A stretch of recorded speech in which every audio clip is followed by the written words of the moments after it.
one of the areas that we are looking at is how we can refine and improve care delivery, and do that by taking this strength-based approach that I'm going to talk you through. So if we can move to the next slide, please.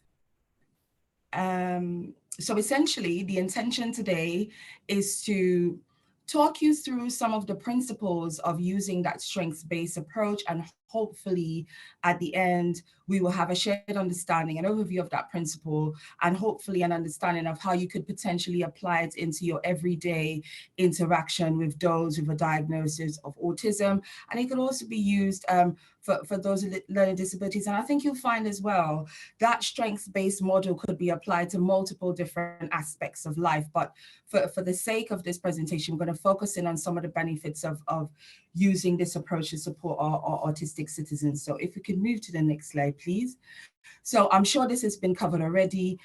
You will have an understanding of what autism is, and how that fits in to our world. And I like to tell people, I said, I like to consider my autistic individuals like snowflakes. They're all unique, very beautiful when you look closer. And for us, snow can be pretty when you see it from afar, but can sometimes present with some challenges when you're trying to navigate it. And it's the same for individuals with autism, but that's more because of us and our lack of understanding, but rather than the individual in themselves. And another important thing is they can teach us so much about ourselves that, we can learn so much from autistic individuals. So could we move forward onto the next slide? So talking about strengths-based versus traditional. So traditionally, when we talked about those with autism and or learning disabilities, or even when we're speaking about any health-related challenge in general, it's usually spoken about in the context of deficiencies. So, they can't do this, they can't do that, and speaking in the context of lack. What the strengths-based approach encourages us to do is to help to get a deeper understanding of the individual through assessments, and they're usually continual assessments, but understanding what are the unique characteristics of this individual that we can build on. Because as we know, many people in our society who present with autistics, present on the spectrum, have specialists and special gifts and various aspects. Sometimes it's attention to detail, sometimes it's extreme proficiency with mathematics. It might be a passion about a specific subject. There may be many different, there may be excellent analysts. I have somebody that I work with who is autistic. The reports that this individual produces is top-notch. So they're able to assimilate and articulate data in a way that we wouldn't have even considered, and it's really important to understand the strengths of these characteristics. So what this approach does is it encourages deeper analysis and assessment, person-centered and focused understanding of that individual. And then when you've got this, you then identify and capitalize on how you can extrapolate that strength, build on it, and help use it to improve that person's experience of the world around them. And it can also help you to inform where perhaps there might be gaps in that individual's functioning, that you may need to make some adjustment to their individual environment, and how you can support them to navigate everyday life and activities of daily living as well. Can we move to the next slide, please? So again, the principles are based over these 5 core, and depending on whose research you look at, they may extend them further or might describe them in a different way. But the key principles to remember, as I said, it is asset orientated. So focus on identifying and leveraging and harnessing that strength. So as I say, looking at what we can build on for this person. So for example, you may have somebody on the spectrum who's presenting perhaps with the deficiencies in their ability to express themselves verbally.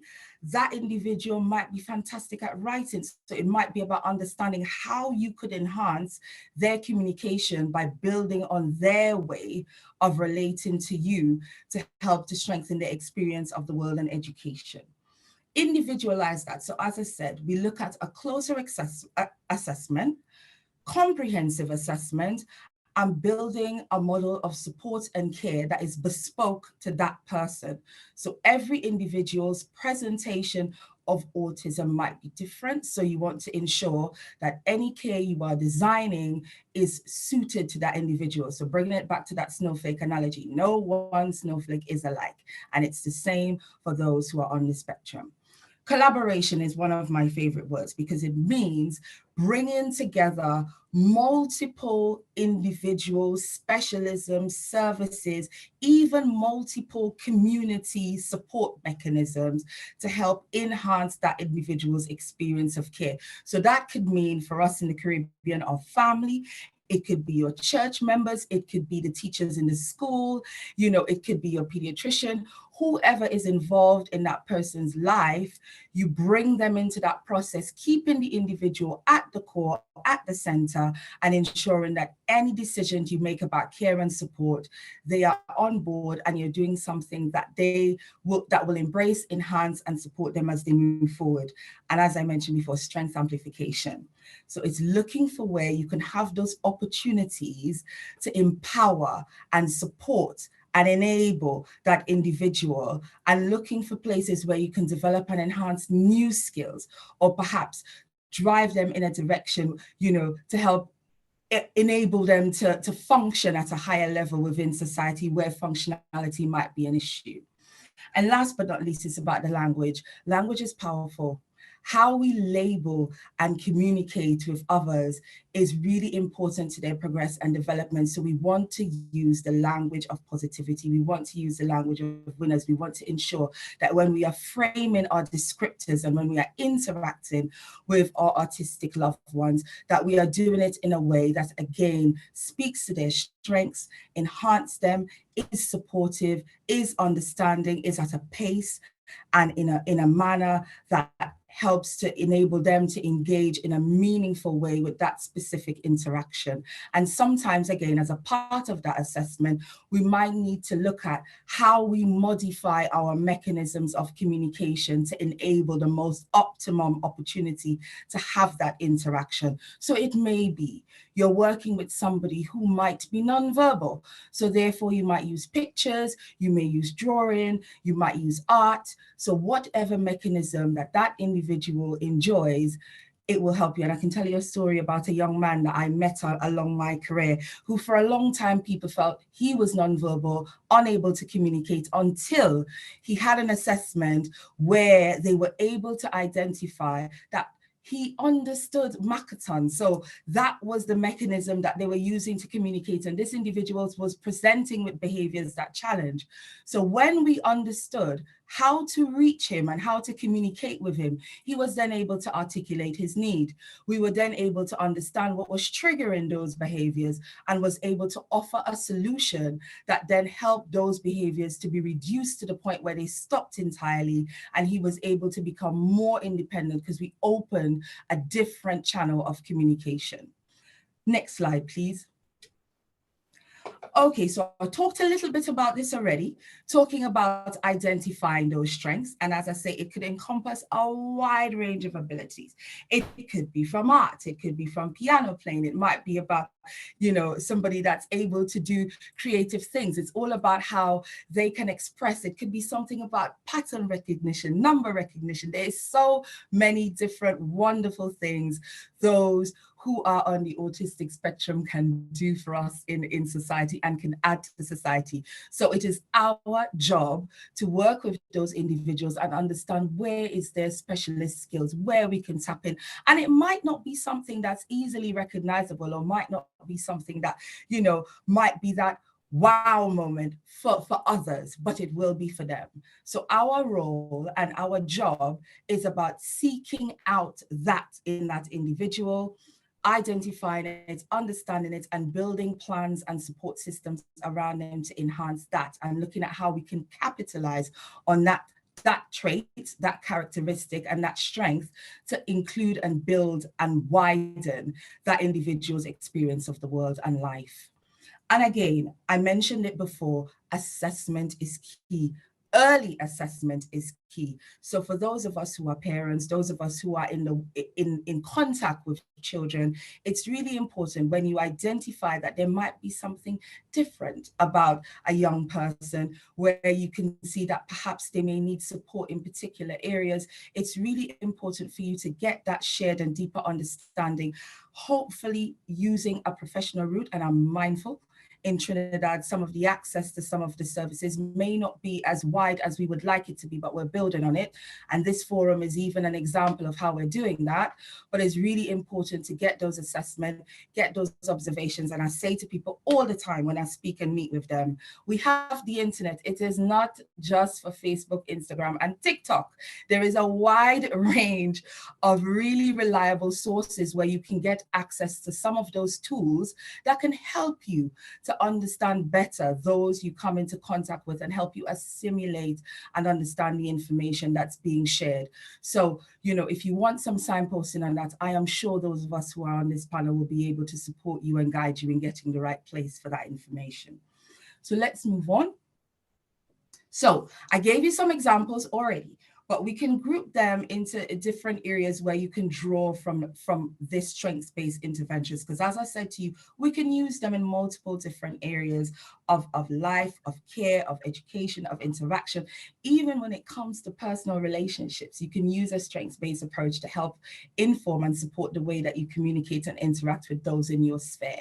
So I mentioned about special interest utilization. So that's when I said to you about things like the artwork and different things. So you can build in learning and therapeutic activities around that. I'm sure we've all heard about art therapy. That's the way that you can do it. There's music therapy. I even had a patient once who did horse therapy. So, you can use many different mechanisms. And the great thing about us as human beings is we have the ability to be innovative with the things that we do. So this is the challenge that you have. So you also have to be unique to help support those who are unique. The other bit that you need to do, and I mentioned it before, it's about strengths-based communication. So it's about using that individual's preferred communication style. I told you about that young man who everybody thought couldn't speak, who everybody thought couldn't communicate, until we identified that Makaton was the way to go. And that young person is thriving. And I must tell you now, went from living in a residential supported accommodation to now being in the community. So it was a residential school. Now being in the community and interacting, going to church, doing multiple different things. I caveat that by saying that experience might not be the same to everybody, but it's a clear example of how understanding this individual's needs and journeys help us to modify a care plan to optimize their experience of the world. That may not be the experience for everybody, but it is important for you to ensure that you've got really robust assessments that underpin any care planning and support you do. Strengths focused education. Let's move on. No, we can move, because I think I touched on the other areas already, and I'm mindful of time. I don't want to hog all the time we've got together. So I talked already about some of the benefits, but there are 5 here that I brought because these I feel are the key ones. And I want you to take this away with you about what it can do for an individual. So I spoke a lot about empowering and enabling, and it's about building that confidence and that self-esteem and helping that individual to understand their self-worth, recognize the contributions they could make to society.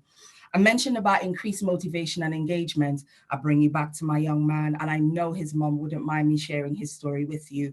He was somebody that was really demotivated, and as I say, was experiencing serious behaviors that challenged. And I'm talking about lashing out, damaging property, not wanting to engage in any activities of daily living, which include personal hygiene. We went from that to a young man who was cooking, going to church, spending time with his family, was able to have pets, and is now living in a supported independent accommodation as a teenager. I knew him since he was in his early teens. He's now heading to late teens and is thriving.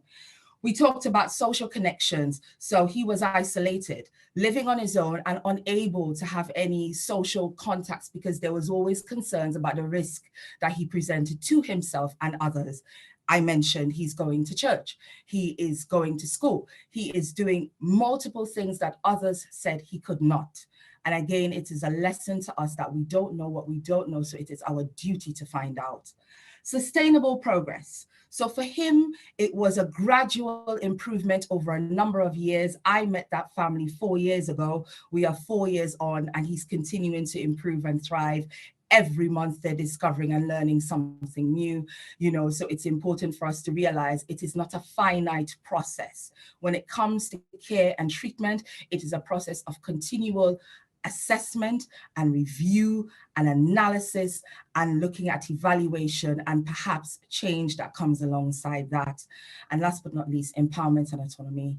It's really important that we encourage our autistic individuals in society to recognize the values that they can bring to us and how much they can teach us and help us to learn. So let's move on. Okay, so I mentioned about a case study. I won't go over Sarah's, but you can review this later on, and it's talking a little bit about how art was used to help focus Sarah and help to empower her and help to improve her ability to engage with education, which we know is a key part of ensuring that our citizens are able to, give a good contribution and increase their opportunities in the world. So I'll move us on to the next slide, please.